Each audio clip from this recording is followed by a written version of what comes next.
Well, I thought of I've been thinking about this when I first saw it, so it's kind of like been marinating in my mind because MJ, what up? AP, what's up? What's what up? up What's though? up? Um, he wasn't wrong, man. He wasn't Mm-hmm. wrong. Cause I jumped in some of the comments and read some of the comments, and people saying, well, he shouldn't have did this way, and why he putting it out there like that. But And, here's and, the and but before wait, you wait, go wait, any wait. further, I want to Mhm. preference. Ever since that video aired a couple of days, Ed Reed has apologized. He has went on and dropped a little apology on social network. Said he should have been more professional about the situation. Could have used better choice of words, and the political stuff. But Yeah, yeah, continue. yeah, yeah. So both you and I went to HBCUs, Mm-hmm. and so it's not only I know it from what I see, I know it from experience. Experience, yeah. And Hey, speak on that real quick. Speak on your experience at HBCU. I'm gonna speak on mine for the 1 year I went to. so I will say this: I graduated undergrad, from HBCU, and I also my master's at a PWI, so I got it from both sides. Mm-hmm. Um, when you step on the campus, you do feel a thing of unity and camaraderie because everybody mostly look like you. You know what I'm saying? So 95% niggas. All right. yeah, pretty much. You know what I'm saying? So and it's a lot different when you go to a PWI Mm-hmm. where unless you play on sports, you ain't seen too many people look like you. It Mm-hmm. depends on which PWI you go to, but in general.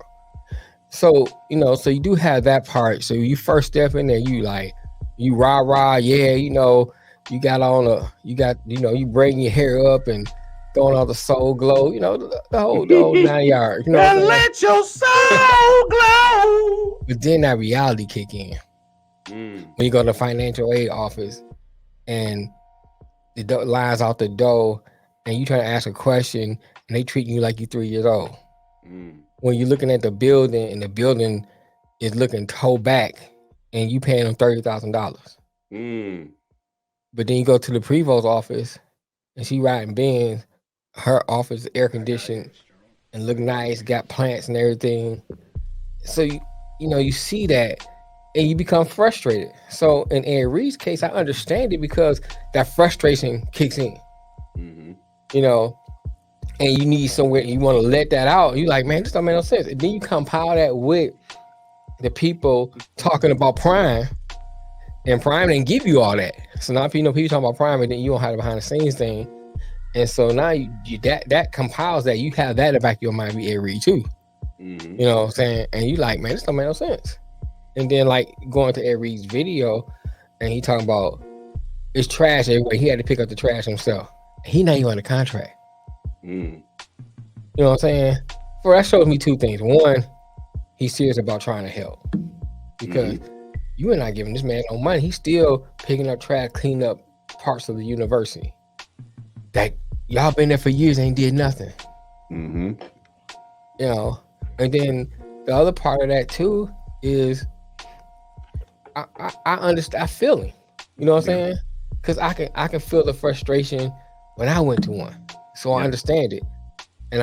And so him jumping on social media and stuff like that.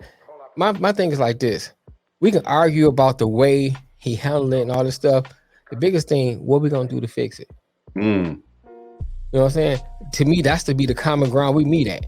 You can argue about how Ed Reed handled it, but what the common ground we meet at, how do we fix it? Mm-hmm.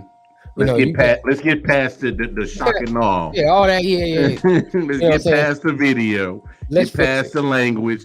Fix it. Fix it. You Mm. know, and the way you fix it, sometimes you gotta get some of them people that been there for years out of there. Gotta get them Because out. you become complacent. You become complacent the way the system's run. The same It, thing with politics. my freshman year, 2005, went to North Carolina Central. Hmm. Um, and I intended to stay all 4 years. Uh, my problem is my freshman year, the dorm room that I was in was ran down and shit. um, Literally, I was on the third floor, but on Yeah. the first floor, Hmm. man, we had bums hanging out Yep. in the bathroom. Hmm. It wasn't properly secured. The security rarely came and did their job, as in patrolling the area, and this is Durham now. Not Durham. If y'all know anything about Durham, North Carolina, it's Central is in the hood. It's Central in the hood. All right, Central is in the hood. So it's St. Aug. Now, the building next to us was condemned, just sitting there empty, condemned, and it's literally attached to the dorm room that we sitting in. Ran down as hell. Okay, there's other parts of the campus that wasn't doing so well. Like I said, rough neighborhood. Like man, when you spoke on financial aid office, how they treat you, how they pretty much. I dealt with the same thing. It's a lot of things that happened that literally turned me off on why I wanted to go there. When I went and visited, I saw all the glitz and the glamour. I saw my peoples. Saw my peoples. They looking like me. You know what I'm saying? Fist up, ready to go. What's up, bro? What's good? You know what I'm saying? Dapping us up. What's up, man? I ain't even know. You know what I'm saying? We hugging like we hugging and shit. You know, and that's what I was sold on. But when I got there, yes, I still got that. But what they didn't sell me when I went on the visit was all the shit that I was gonna have to deal with. I dealt with teachers who unfortunately was of another ethnicity that weren't proficient in English. And so there was language. I forgot about that, bro. There was language barriers. There were serious language barriers, and that builds frustration. And then you deal with the frustration with dealing with the administration and all that shit. So, man, I did not have a pleasant. I'm not gonna say I had trash experience at an HBCU. It wasn't totally bad for me, but I mean, it wasn't totally bad. But damn it, you brought up something that made me think about something. I dealt with some shit that I shouldn't have to as an 18-year-old. I was in class, and this dude was getting ready to graduate. He turned it in the essay paper that it read like a text. He getting ready to graduate, bro. I'm looking like, bruh. First of all, he hand wrote it instead of typing it. That's the first thing. You in college, bro. You typing now. There's no, you on a computer typing out. There's no handwritten, papers anymore.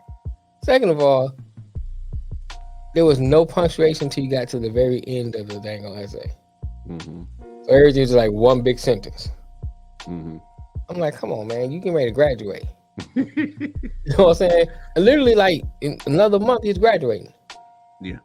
And that just shows you how bad it was. I think he played one, I don't know if he was on a basketball or football team. That just shows you how bad it was. Yeah. And the other part, I saw some things that Anthony and a couple of comments up here. I go back up. Yeah. It has said the question is, Dion told you about that's the one I want to talk about. Yep. And you still took the job. But here's my thing I say to that. If you're going to change or try to make change, you're going to have to take the job even though you know what's involved with the job. Knowing you're going to deal with it. You know you're going to deal with it. But if you don't do that, how you going to change it? If everybody say, well, Dion told me how the job is, I'm not taking the job, then the change is not going to start. So it has to start. So that means you're going to have to deal with some BS. Along with that, you still going to have some frustrations because it's going to still come out because you're human. You know what I'm saying? What am I saying? You use the typewriter. Hey, Matt. Hey, nah. He still used the stick in the dirt, then he throws cement in it so it solidifies. Can't erase it. Stone tablet, like. That's original tablet, bro. And then I think Ann said, why are most HBCUs in the ghetto? Well, you got to realize the history behind it. A lot of them had to be built in the neighborhoods where we were because we couldn't go to the PWIs. Yeah. So it was built in the community. And then as the years went on, those communities began to come ran down, but the college remained. Yeah, that's why most of them are in the hood. That's how it is. College have a budget to keep. They have to pass on people. Yeah, I do understand that. I mean, all colleges do that, But at the same time, you gotta make sure these people getting at least some form of Some kind of education. education. Some form of education, man. You can't graduate a 4-year degree and still can't write a coherent sentence. You just can't. You know what I'm saying? I mean, you know, I can laugh and joke all the time, say what I want to say, but I can write a coherent sentence. Yeah. You know what I'm saying? I know how to be punctual. I mean, you know, I was like that all my life. You know, in high school, same way. I got in a lot of trouble. I knew the answers because I still read. Mm-hmm. You know, and he be looking, oh, you know that? Yeah, I'm not an idiot. I just like to act like I don't know. hey, You know what I'm saying? hey, being an idiot and acting like an idiot are It's two different things. And you're right. It do start at home, and I don't disagree with that. No, But at the same time, right there. But at the same time, you still have to have that balance up. Since we talking about the sports side of it, Mm-hmm. you know, I mean, you know, it does bleed into academics too. But you know, since we're a sports show, we talk about the sports side of it. When you have names like Ed Reed, your prime times, your 80 Georges, and so forth, going to these colleges, Hugh Jackson, you know, going to these colleges and trying to turn them around. You know, the people have to get behind them and push too. Not just push to buy tickets and stuff like that. It's good. Your homecoming coming, everybody show up. Yeah, that's good. We have a good time. After homecoming, everybody goes home, fly back to their cities where they stay at, where they stay at, and everything, and it goes back to normal. But what about next year? Right. They need to build a stronger alumni funding. Mm-hmm. You look at some of these PWIs. Their alumni funding is strong. You know what I'm saying? They need strong. We need to. Most of the ones that graduate from these colleges give back. It starts with that. If it's $5, it's $5. But yeah, whatever you can give something. You know what I'm saying? It has to be across the board change. Mm-hmm. You know, these athletes coming in there is just starting the ball rolling, but we can't just say sit back and watch and become spectators. We have to become participants. And I think that's part of the issue. We're spectators, and then when they fail or when they leave, we want to point the finger and judge. Now you want to be mad, but you were sitting on the sideline spectating. You know, but if you just bought, let's go with Jackson State. That was the biggest thing that happened when Deion went. Hey, I supported Jackson State. I buy a shirt, a jersey, plus. You know what I'm saying? Buy a hat, buy a jersey. That whatever you can do. I mean, that's something putting towards, you know, putting money back into those schools. Word. Something, you know, and if you live in a community, you should be out there, you know, like he said, I shouldn't have to buy you donuts to come pick this up. This is part of your community. You know what I'm saying? I shouldn't have to pay you to come do certain things. It's part of your community. And I think that's where it starts at, where everyone has to get involved. And you see that the provost is not doing nothing. Get him out of there. Nah, that provost in his Benz, bro. He in his BMW and shit. Get him out of there. You see the athletic director not doing that? Get him out of there. Gotta go. You know, what about any meeting necessary? That means if we have to protest all the time, whatever you have to do, whatever it takes to get the community involved. I knew you was gonna catch that. I knew you was gonna catch that with Ed Reed said. It's the people running it. Right. That boy, when I saw that video and he said that, I was like, well, damn. That's what it is, man.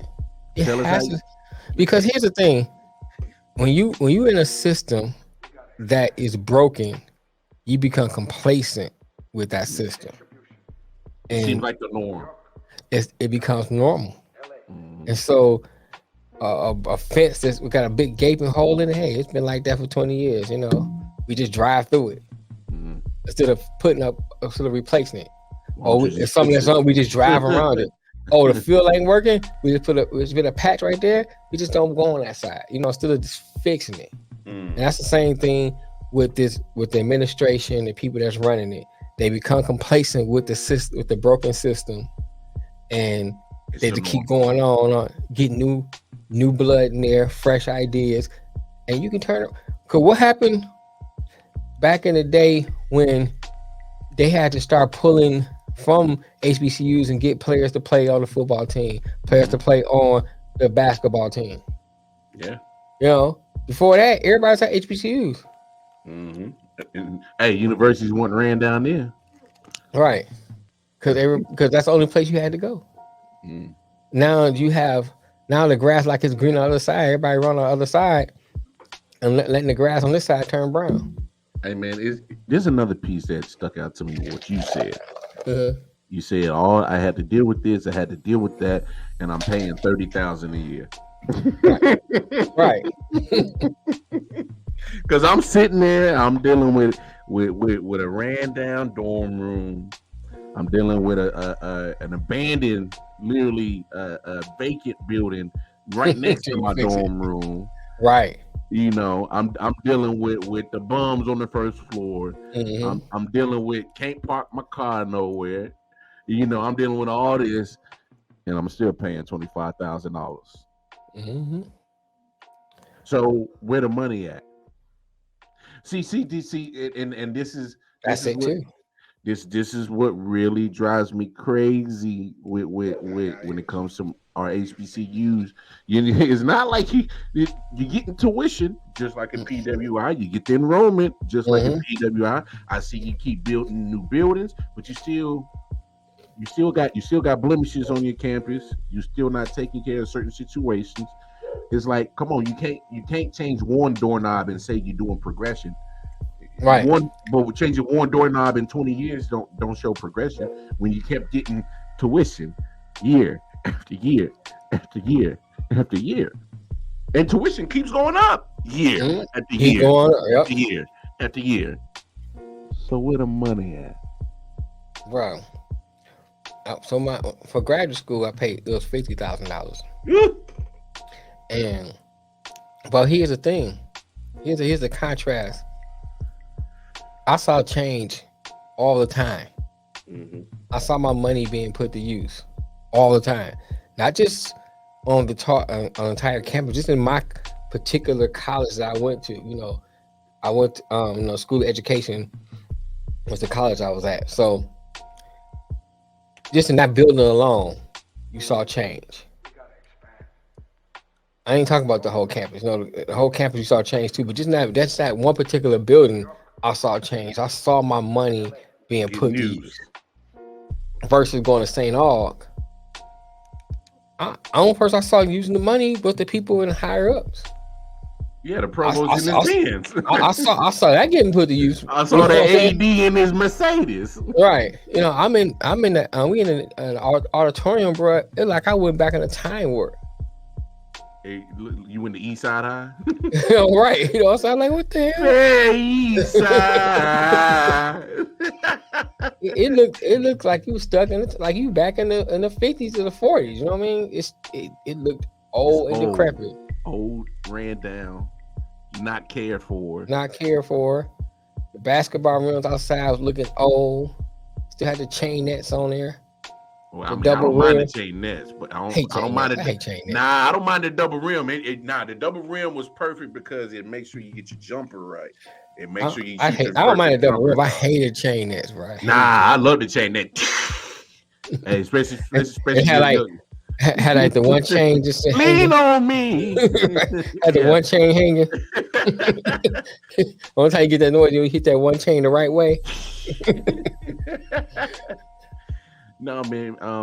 It's just crazy that even after Dion and him leaving Jackson State, it died down. The whole talk of the HBCU situation died down, and then pops up Ed Reed, and to me it kind of goes back like, man, like, bruh, you gonna have to deal with a lot of stuff to clean up. And hey, Prime had to do it too. Mm-hmm. He had a lot to clean up, but he was able to turn the program around in such a short time.